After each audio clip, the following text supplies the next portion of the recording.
Neurodivergent people often get called stubborn in order to get the neurodivergent person to conform to what the other person is trying to manipulate them into doing. If the neurodivergent person has nuances or things that they're like, no, I don't do this, or this is how I do it, they often get called stubborn, like in a bad way, like stubborn, like saying it in a bad way to try to get them to do it a different way by people who are trying to manipulate them. But there is like duality to everything. There is good and bad in everything. It's not just like some black and white thing where you can't put stubbornness into a bad category, like people who are stubborn are bad, because it's like, oh, if you're stubborn, like people are trying to get you to do hard drugs on the street and you're stubborn about your boundaries and you're like, no, I'm good.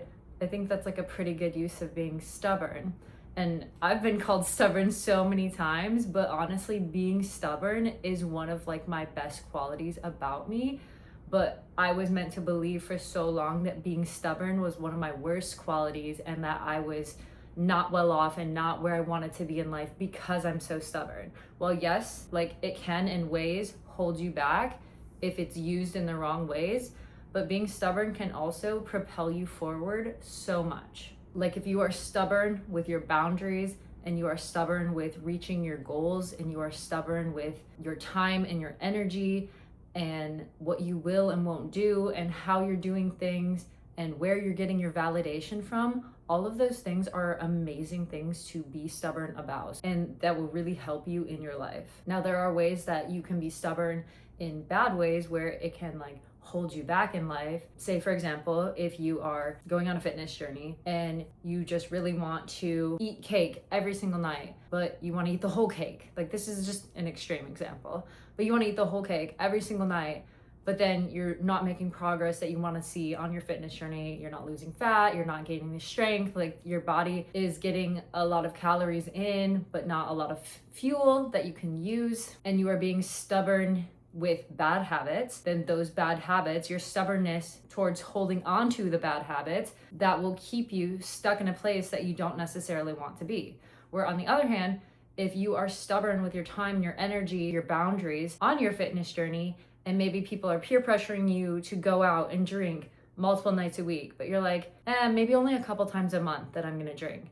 And you're stubborn with that, and you're like, I don't want to go out all the time and drink all the time. I don't want to go out to eat all the time. I don't want to go to the bar after work. I want to go to the gym after work. And you are stubborn with your time and energy in that way, you are much more likely to actually reach your goals. And the changes that you actually want to see on your fitness journey come when you, one, believe in your stubbornness and believe that it is a good thing and use it in a good way and believe that it is a good thing through that internal validation. And then two, using that stubbornness in a good way. Like, how can I use my stubbornness to my benefit? Like, regardless of what anybody else has to say or think about you. And then the additional layer of being a female as well in like this patriarchal society, females who are stubborn. Like if a man is stubborn, you know, especially in the workplace or just in general, he like has boundaries, he's stubborn with whatever, like his nuances, his lifestyle. People are like, yeah, I mean, he's just a disciplined man and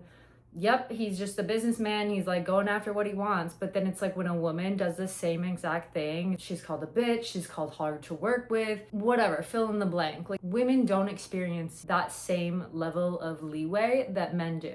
So there's a lot more rejection sensitivity that comes with being a woman who actually stands up for herself, enforces her boundaries, is stubborn, and embraces her stubbornness. And for the high masking neurodivergents who have gone so long trying to conform and fit into the neurotypical world, you were probably led to believe that so many of your natural given talents and traits about yourself were not actually talents, weren't actually good traits, like they were traits that you should hide and repress. All that hiding and repressing, like when you repress your emotions, it can literally cause physical ailments in your body. Like if you think about it, when you see something scary or you get scared, your heart rate starts pumping, right? Mental thing, visceral response. When you repress your emotions, you repress your authentic self, you repress your stubbornness, you repress your boundaries, you just do things even though you don't really want to do them, your body will have a visceral response, like a physical response to you repressing, like, and not in a good way. So your stubbornness, like, you have to change the narrative in your head. Like, that's part of the unmasking process, is changing that narrative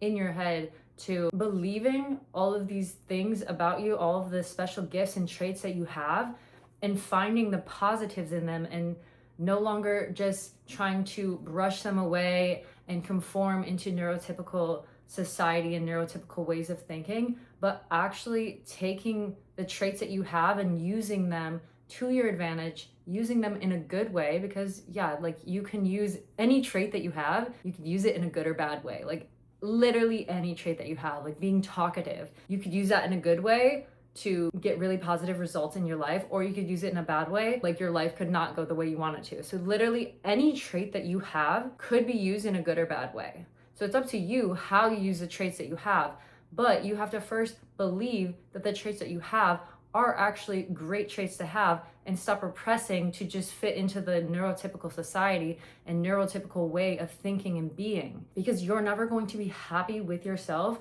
when you are repressing your true authentic self. If you are a woman and you're interested in building a body that actually lasts in a way where you physically and mentally align with your true authentic self, your true authentic form, your true authentic anatomy, and you really physically and mentally align with that authentic version of yourself and build from there, if that is your goal, to actually build habits that last you a lifetime. Like, I don't do any 8-week coaching, 8-week transformation. Like, yeah, some of my clients have had 8-week transformation physically, but also very much mentally.